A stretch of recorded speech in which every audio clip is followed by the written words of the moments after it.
I've got good news and bad news. And the good news is that there's butterscotch ice cream for dessert tonight. And the bad news is that there's butterscotch ice cream for dessert tonight. You see, if you think that's good news, then it is. But if you don't like butterscotch ice cream and you think that that's bad news, then it is. It all depends on what you make of butterscotch ice cream. There's a very similar dynamic in today's parable. Jesus tells us the news, and we get to decide whether it's good news or bad news. But either way, the news is what it is. Jesus proclaims that God is king. God is in fact the ruler of all, and one day God's will completely be done on earth as in heaven. There is no choice about that. The news is that God is king, but whether that's good news or bad news depends on whether or not you think it's good news or bad news. You see, if God is king, and let me just say here, I'll interchangeably say if Jesus is king, then life looks different. To acknowledge that God is king is to acknowledge that we, for example, are not. It means that our desires, our thoughts, are not the final word for the universe and should not even be the final word for how we live.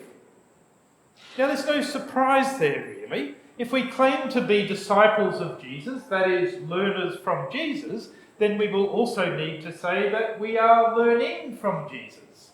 To be a Jesus follower means, surprisingly enough, to follow Jesus, to follow his teaching and his example.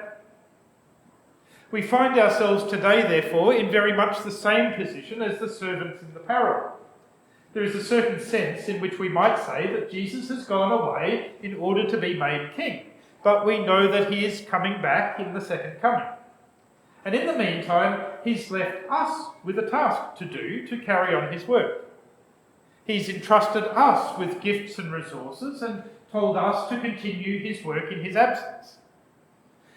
Now, of course, the analogy actually does break down because Jesus isn't truly absent from us in the present time.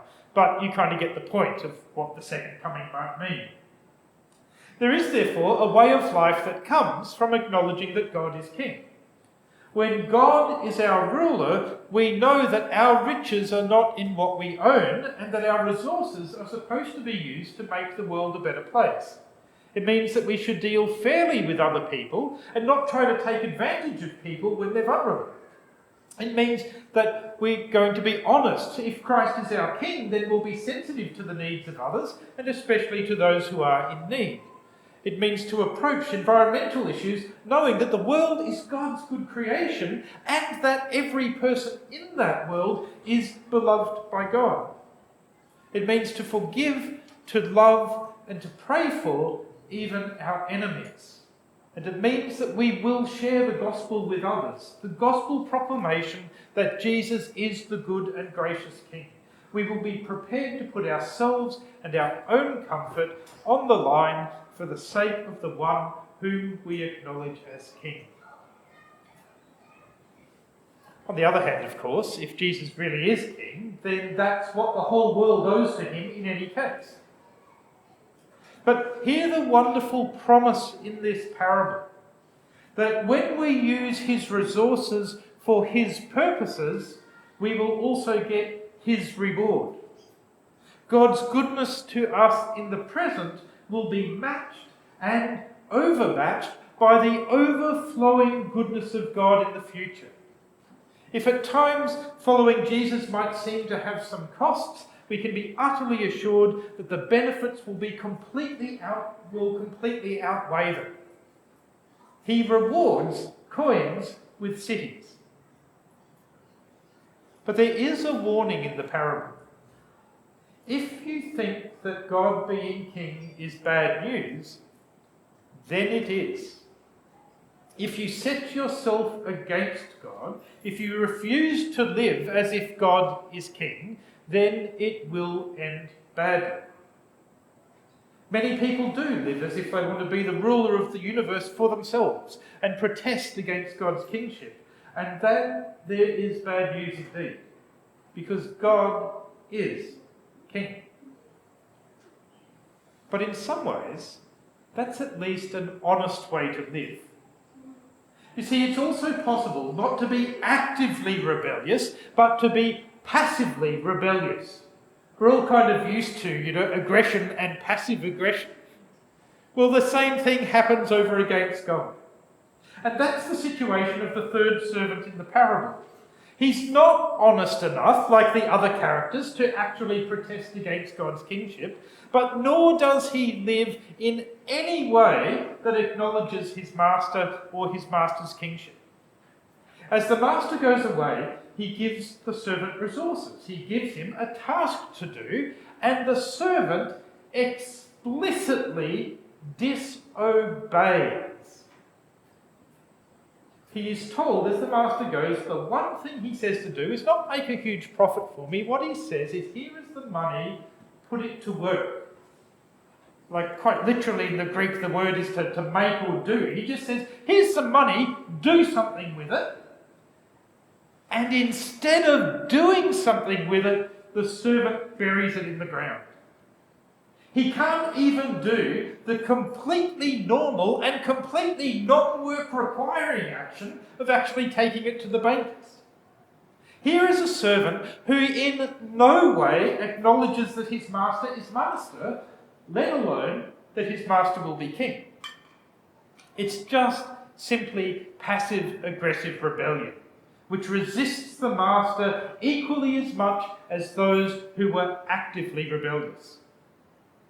And so there is a warning in the parable, but the warning is this: it's that God isn't stupid. God knows rebelliousness when he sees it just as much as we do. Failure to live as if God is king is to deny that God is king. If you treat the kingship of God as if it were bad news, then if you think that it's bad news, then it will be. Of course, being human, the servant attempts to pass the blame to other people, and of course the person he picks is the master himself. He argues that the reason for his own complete failure of action, complete disobedience, is in fact the cruelty of the master. Now, this is the same master who entrusted his goods into the hands of the servants. This is the same master who gave them the resources they needed to do the work. It's the same master who would have been satisfied had he even just done the simple step of putting it into the hands of the bankers. It's the same master who rewards coins with cities, and seemingly it's the same master. There's kind of an implication that the profit they make, they may be able to keep for themselves. There is nothing in this parable to suggest that the servant's accusation against the master is actually correct. The only thing this parable says is that opposition to the master and his kingship will not be tolerated, whether it's active or passive, whether it's declared in the open or kept in secret. And it doesn't help to launch an attack on the character of the master.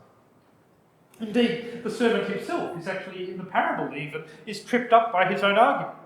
If he truly did think that the master was harsh, then he would have acted differently. He would have done what he was told. No, instead, the servant doesn't honestly believe that his master is harsh. What he thinks is that his master is stupid. He believes this guy is a complete pushover and is too stupid to realise when he's being taken advantage of. And it turns out that that's not the case. The servant treats the master's kingship as bad news, and therefore it becomes bad news. But consider whether or not his master's kingship was in fact bad news. As I've already said, this is the master who entrusted his kingdom into the hands of his servants and gave them everything that they needed. This is the master who rewards those who obey with rewards that are far beyond what they could have achieved. He rewards coins with cities by requiring the simple minimum of putting the money in the bank. In effect, the master requires only that this servant make some effort, in fact, any effort, the bare minimum of effort, to live in accordance with his master's wishes, to do anything to show that he knows that his master is king. And this is where the second gospel reading comes in today. The lectionary does give these as alternate readings, but this week as I read it, it seemed to me that the second gospel interprets the first one for us. It assures us that we have misunderstood the parable if we read it to say that the master is in fact cruel and demanding. In fact, the God who is king is the God who died for us. Did you hear in the second gospel? No wonder they picked it for Christ the King Sunday, because multiple times Jesus is named as King or Messiah. But did you also notice how ironic that felt in that reading? Jesus is crowned king, he is proclaimed king. There are signs up saying that he is king only at his crucifixion.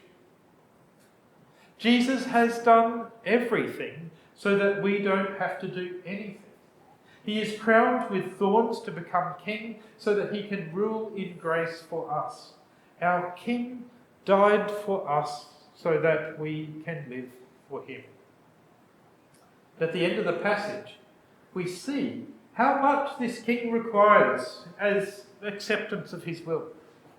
That thief on the cross does nothing other than acknowledge Jesus as king. And even then, frankly, he's dying at the time and he does it for his own selfish purposes. But he acknowledges that Jesus is king, that he has a kingdom, and he asks Jesus to be merciful, and indeed that is exactly what happened. We have a king who has given everything to be king, not for his own benefit, but for ours. And the parable assures us that all the gifts that he gives us in the present will pale into insignificance compared to the gifts that are to come. So is there a warning in the parable? Well, yes, there is. But there is also a promise in the parable. God is king. Jesus is king. And that is incredibly good news if you let it be. It's only bad news if you force it to be. And I guess like any warning, you can take it as good news or bad news if you want. It's raining outside at the moment, which is great, because it was just going to reflect at the start of the year when we had a lot of rain and we had a lot of floods. I was driving down Gardner Road and the car in front of me, fair way ahead of me, was a police car. And as it came to the bottom of the hill, into the gully, they pulled over and turned the car around so that it completely blocked my lane of traffic. And they got out and started putting police tape across the road. Now, I could have taken that as bad news. I could have driven past the upheld hand. I could have driven straight into their police car and pushed it out of the way. I could have driven through the tape and gone straight into the rushing water and been swept away. Of course, there was another option. And in fact, the option I did take was to ask them whether they knew another way through. They pointed me on to the next road over. There was a warning there, but that warning was a blessing. If you turn up to the restaurant and the waiter tells you that tonight the steak is excellent and everyone who's had it has commented how great it is, but 3 people have been taken to hospital with food poisoning from the fish, and you order the fish, you don't get to blame the waiter. You see, in the context in which Jesus tells this parable, Jesus isn't telling us what our judgment is. He is telling us how judgment will work. He is giving even those who have refused his kingship, and even those who've refused it secretly, the chance to acknowledge that God is king. To the people of his day, it was a warning not to be like those people in the parable on whom judgment falls. The warning is a warning of judgment, but the warning is given in grace so that judgment may be avoided. In fact, the warning also serves as an invitation. It is an invitation to realise that the King is not who we sometimes think he is. He is not demanding and unfair. He is instead gracious and giving. He gives himself for us, and if we follow him into blessing, and we only get bad news if we force him to do it. God does want us to spread his gospel to the world. He wants us to spread his love. That is part of what it means to acknowledge that God is King. To rejoice and revel in God's blessings is also to do his will. To pray, your will be done on earth as it is in heaven, also means to do his will on earth. But there is no harsh taskmaster here. There is instead a God who gave himself into death so that he might give us life. And any acknowledgement of his kingship is enough to receive the promise of paradise. Any action on his behalf is rewarded graciously and richly and unreasonably generously.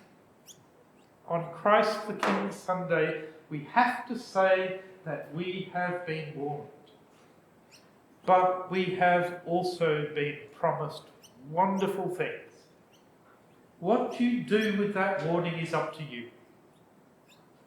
This is the news. God is King. And surely that is very good news. Amen.